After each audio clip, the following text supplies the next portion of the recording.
Hi, it's Mark Brown from Pocket Gamer, here with the new upcoming game Haunted Hollow from Firaxis, a company best known for deep, involving, hardcore PC strategy games like the latest Xcom and the last few Civilization games.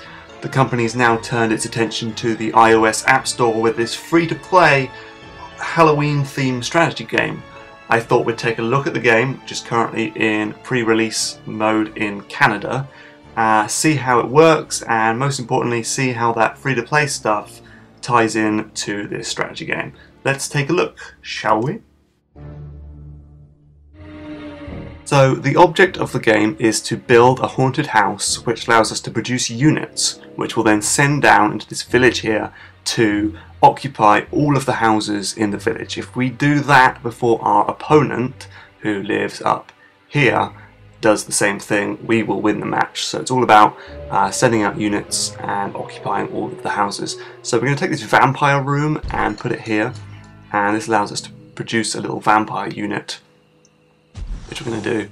That takes one move, and this guy can scare these buildings, sort of Monsters Inc. style, and take them under our control. So we're going to send him down to this one down here on the wharf and get him to spook it.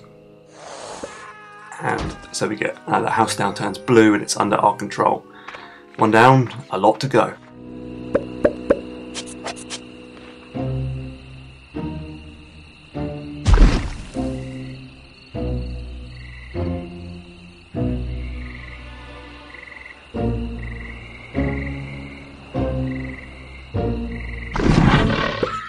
So our opponent just did basically what we did. Came down and scared that building.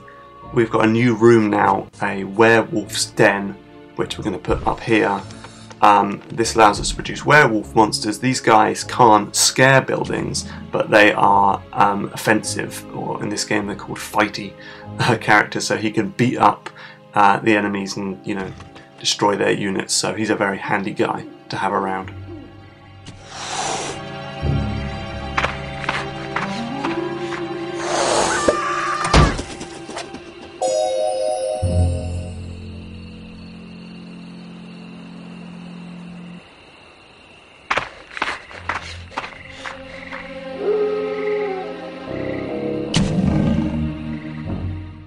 One cool feature in this game is being able to hit that question mark symbol on the left, and you can tap on pretty much anything in the game to find out what it does. So we're going to see this enemy unit. It's called a swamp creature, seems pretty cool, and then there's a button where we can go and buy him if we want to have him in our game. You just sort of buy access to that unit and then you've got him forever.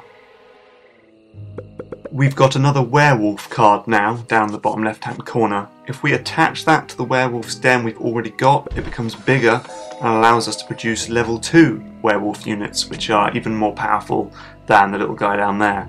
So there's a small sort of puzzle-like element in producing your haunted house and making it able to produce the best units. 3 times a match you'll level up and get access to a one-use item. So we've got this bolt and this bear. There are also items that you can buy. Again, you buy access to it once and then you've got access to it forever. It's not a sort of pay per use type scenario.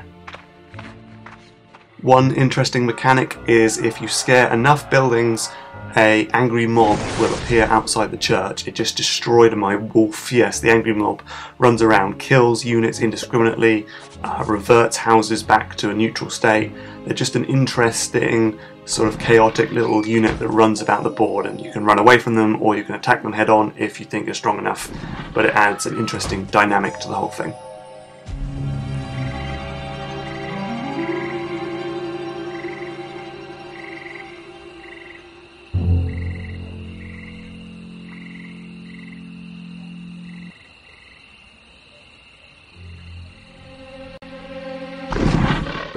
So those are the basic mechanics. Let's go have a look at the shop. So I had the Victorian, which meant I could have access to 2 spooky units, 2 fighty units, and 1 special. If I want a different thing, I need to buy one of these packs. So for example, the Mad Science pack has, lets you have 2 spooky, 1 fighty, and 2 special. So You have to pay $1.99 in Canadian dollars for that, but you also get access to the Swamp Creature unit and the Spa, the Sirens in their Spa, and the Bloody Mary item. So it's kind of like Hero Academy or Outwitters, where you're paying for factions and units instead of any kind of pay per turn or anything. So the real question is going to be, are any of these units you can buy overpowered? Are they going to be something where you could just buy these and then easily win online? But you know, Firaxis is kind of a veteran of this, and I doubt they'd make it that unbalanced, but we shall see when the game hits wide release later this spring.